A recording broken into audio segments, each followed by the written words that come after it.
Hi, hello everybody. This is your Srinivas. Welcome to Srinivasa Academy. My dear students, all the very best for your upcoming MSET or EAP set examination. Dear students, మీరంతా చాలా బాగా prepare అయ్యి ఉంటారు. మీరు ఎన్నో రోజుల నుంచి ఎదురు చూస్తున్న ఎగ్జామ్ టైం రానే వచ్చింది. సో ఇక్కడ మనం తెలుసుకోవాల్సిన అంశాలు కొన్ని ఉన్నాయి. ఎగ్జామినేషన్ హాల్లో ఏం చేయాలి, ఏం చేయకూడదు, ఎగ్జామినేషన్ ముందు రోజు ఏం చేయాలి, ఏం చేయకూడదు, ఓకే, ఎగ్జామ్ రాసేటప్పుడు ఏం చేయాలి, ఏం చేయకూడదు. డియర్ ఫ్రెండ్స్, ఆల్మోస్ట్ ఆల్ మీ ప్రిపరేషన్ టైం కంప్లీట్ అయిపోయింది. సో మీరు ఎంత ప్రిపేర్ అయితే అంత. జస్ట్ ఈ వన్ డే మీరు చూసుకోవాల్సింది సినాప్సిస్ రివిజన్ అంతే. కొత్తగా టాపిక్స్ ఏమీ స్టార్ట్ చేయలేరు. ఏవైనా ప్రీవియస్ క్వశ్చన్స్లో మోడల్స్ ఏదైనా డౌట్గా ఉంటే ఒక్కసారి చెక్ చేసుకోండి. ఓకే, ఇది బిఫోర్ ఎగ్జామినేషన్ డే మీరు చేయాల్సిన పని. ఇంకా అంతకంటే ముందు మీ హాల్ టికెట్ మీద సెంటర్ నేమ్ థరోగా చెక్ చేసుకొని సెంటర్ లొకేషన్ ఫైండ్ అవుట్ చేసి వీలైతే తెలియని సెంటర్ అయ్యుంటే ముందు రోజే ఒక్కసారి వెళ్ళి చూసుకొని వస్తే ఇంకా బెటర్గా ఉంటుంది. రీజన్ బీయింగ్, ఇది అకాడమిక్ ఎగ్జామ్ కాదు. మార్క్స్ తక్కువ వస్తే ఇంప్రూవ్మెంట్ రాసుకోవడానికి, ఫెయిల్ అయితే సప్లిమెంటరీ రాసుకోవడానికి. ఇది career turning point examination. So చాలామందికి రకరకాల డ్రీమ్స్ ఉండి ఉంటాయి. ఆ డ్రీమ్స్ని ఫుల్ఫిల్ చేయబోయే ఎగ్జామ్. సో ఇక్కడ నుంచి మీ కెరీర్ టర్నింగ్ పాయింట్ అనే చెప్పుకోవచ్చు. సో మరి అలాంటి ఎగ్జామ్ని ప్రశాంతంగా ఎలా ఫినిష్ చేయాలి? So first of all main thing మీరు చేయాల్సింది ఎగ్జామినేషన్ సెంటర్కి 1 hour బిఫోర్ కంపల్సరీగా రీచ్ అవ్వాలి. సో దట్ మీరు టెన్షన్ ఫ్రీ అవుతారు అక్కడ. లేదంటే హర్రీలో టెన్షన్ని క్యారీ చేస్తూ ఒక 1/2 hour ముందో 15 minutes ముందో అక్కడికి చేరుకుంటే అలో చేస్తారు, కానీ అదే టెన్షన్ క్యారీ చేసుకొని ఎగ్జామినేషన్ హాల్లోకి ఎంటర్ అవుతారు. సో సాధ్యమైనంత వరకు ఎగ్జామినేషన్ హాల్కి పీస్ ఆఫ్ మైండ్తో వెళ్ళడం అనేది చాలా చాలా చాలా ఇంపార్టెంట్. సో మీరు ఎగ్జామినేషన్ హాల్లోకి ఎంటర్ అయిన తర్వాత ఎలాగూ ఆ టెక్నికల్ వర్క్ అంతా ఉంటుంది. మీ హాల్ టికెట్ చెక్ చేయడము, మీరు కూర్చున్న ప్లేస్లో అదంతా సెట్ చేసుకోవడము, ఇదంతా ఉంటుంది. కాబట్టి సో మీరు టెన్షన్ లేకుండా అక్కడికి ఎంటర్ అయితే ప్రశాంతంగా కూర్చుంటారు. అప్పుడు ఎలాంటి హర్రీ లేకుండా ఎగ్జామినేషన్ని స్టార్ట్ చేయడానికి వీలవుతుంది. వన్స్ ఎగ్జామినేషన్ ఆన్లైన్ ఎగ్జామినేషన్ కాబట్టి ఇంతకు ముందులాగా ఆఫ్లైన్ ఎగ్జామ్ అయ్యుంటే మ్యాథ్స్, ఫిజిక్స్, కెమిస్ట్రీ ఈ 3 చాప్టర్స్లో ఏదో ఒక టాపిక్ని ఈజీగా ఇవ్వడమో, ఏదో ఒక టాపిక్ని డిఫికల్టీగా ఇవ్వడమో జరుగుతూ ఉండేది. ఎందుకంటే అందరు రాసేది ఒకటే పేపర్. ఆ టైంలో అయితే ఆఫ్లైన్ ఎగ్జామ్ అయిన సందర్భంలో అందరు రాసేది ఒకటే పేపర్ కాబట్టి అందరూ ఒకే విధంగా డిఫికల్టీ లెవెల్ కానీ ఈజీ లెవెల్ కానీ ఫీల్ అయ్యేవాళ్ళు. సో ఇక్కడ అలా చెప్పడానికి లేదు.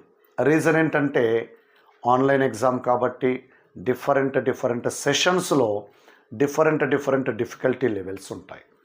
మోస్ట్ ఆఫ్ ది పీపుల్ ఎప్పుడు యూజ్ చేసే డైలాగ్ ఫిజిక్స్ హార్డ్ ఉంటుంది అని. సో ఇక్కడ అలా చెప్పడానికి ఏమీ లేదు.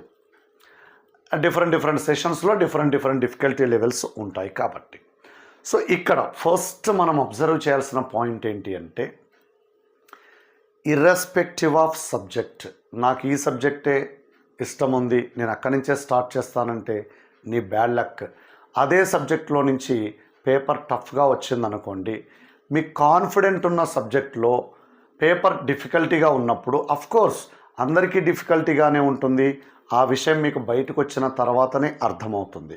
కానీ ఎగ్జామినేషన్ హాల్లో మీరు బాగా లైక్ చేసే సబ్జెక్ట్ డిఫికల్టీ లెవెల్ హైగా ఉంటే అందులో క్వశ్చన్స్ రాకపోతే ఇంకా నర్వస్ అయ్యే ఛాన్స్ ఉంటుంది. కాబట్టి నేను చెప్పేది first which ever the first question that is your favourite subject. మీరు ఎంటర్ అయ్యేదే అన్ని సబ్జెక్టులు అటెంప్ట్ చేయడానికి. అందులో ఇది ఇష్టము ఇది ఇష్టం లేదు అనడానికి ఛాన్స్ లేదు. 160కి 160 క్వశ్చన్స్ మీరు అటెంప్ట్ చేయాల్సిందే.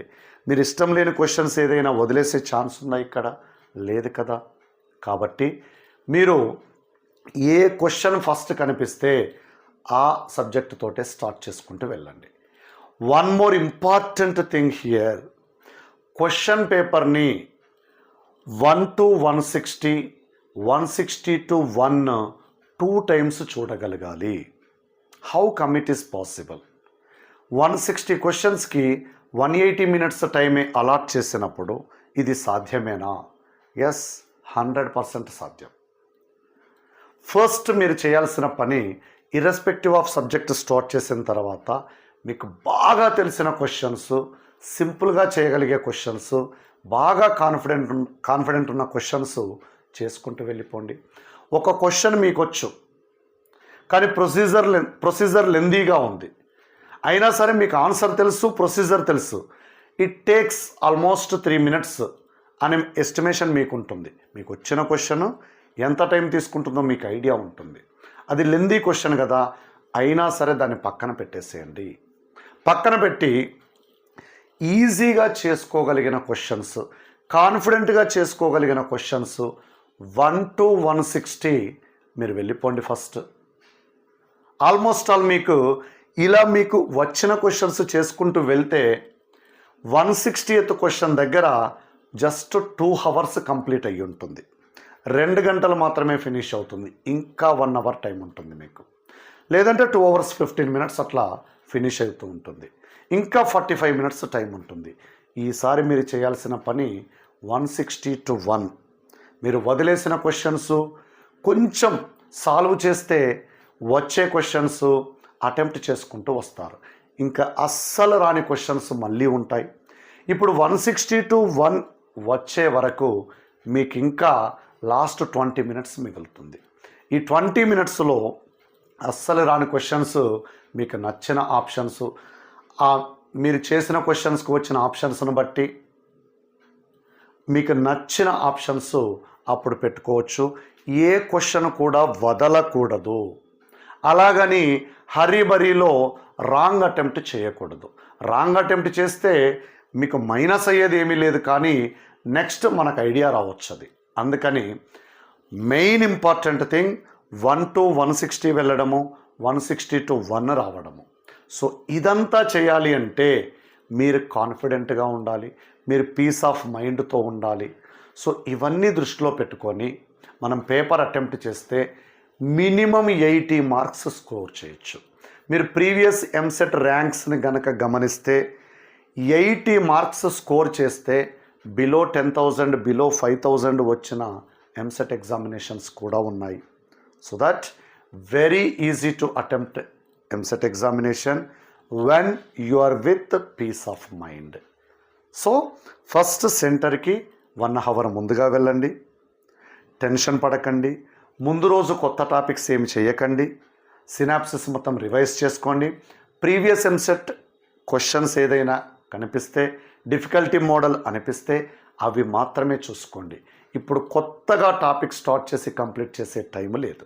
ఓకే, సో మీరందరూ ఎంసెట్ ఎగ్జామ్ బాగా రాయాలని మనస్ఫూర్తిగా కోరుకుంటున్నాను. Wish you all the very best. Thank you. Please do subscribe my YouTube channel Srinivasa academy. Thank you.